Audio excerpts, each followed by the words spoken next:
Welcome to JSS Matriculation School Talawadi Social Class.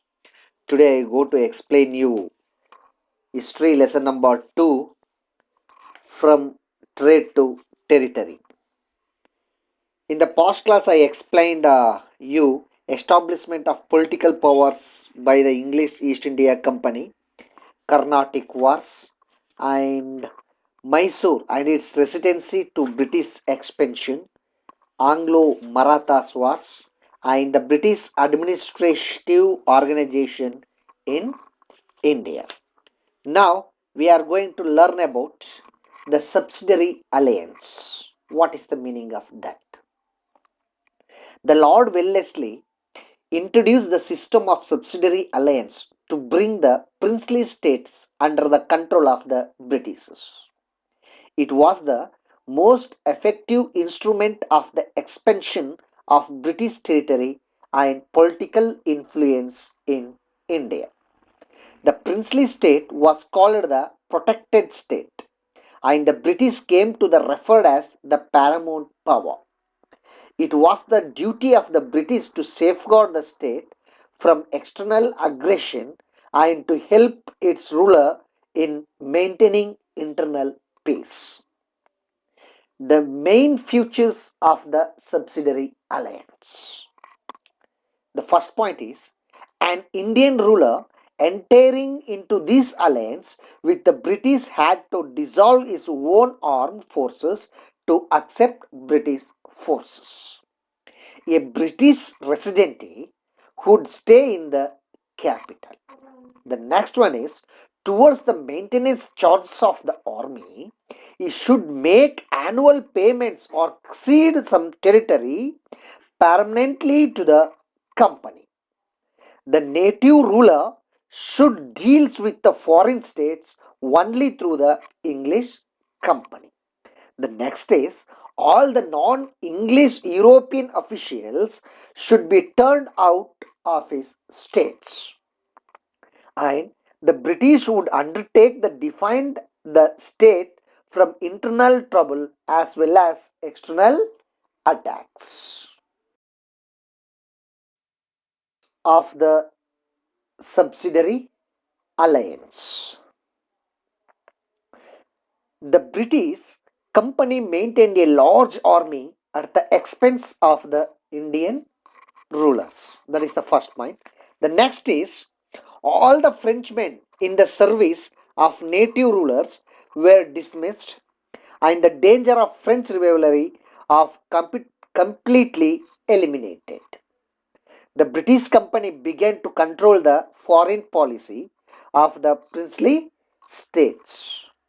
Wellesley diplomacy made by the British the paramount power in India.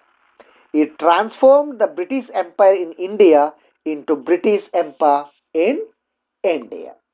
Next, defects of the princely status.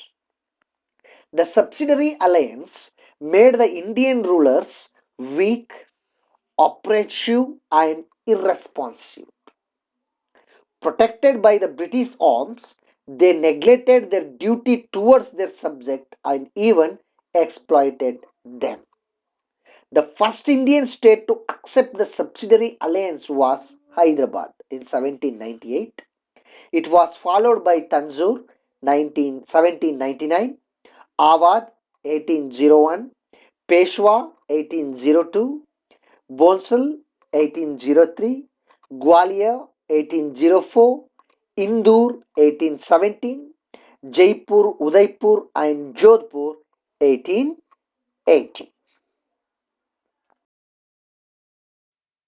Next system of British is Doctrine of Lapse. Lord Dalhousie was the one of the chief architects of the British Empire in India. He was an imperialist. He adopted a new policy known as Doctrine of Lapse to extend British Empire. He made use of this precedent and declared in 1848 that if the native ruler adopted children without the prior permission of the company, only the personal properties of the ruler would go to the adopted sons, and the kingdom would go to the British paramount power. This principle was called the doctrine of lapse. It was bitterly opposed by the Indians, and it was one of the root causes for the Great Revolt of 1857. By applying the doctrine of lapse policy, Dalhousie annexed Satara in 1848, Jaipur and Sambalpur in 1849, Bhagat in 1850, Udaipur in 1852, Jhansi in 1853, and Nagpur in 1854. Next, factors for the success of the Britishers. Why is the British will be success in India? Is greater naval power. For successes of the Britishers, the second point is development of textiles, scientific divisions of labors. The next point is economic prosperity and skillful diplomacy of the Britishers, and feelings of insecurity among the Indian merchants, the inequality and ignorance of the Indian kings. These are the factors for the success of Britishers.